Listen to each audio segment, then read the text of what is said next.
Hello everyone, today we're gonna see how to create a red packet and claim it on Binance. Firstly, open the Binance app on your phone and log into your Binance account. Tap Pay on the homepage, then select Red Packet.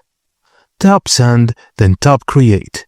Choose how you want to distribute, like random for recipients get random amounts, or fixed, each recipient gets the same amount. Now, review the payment details and tap Confirm.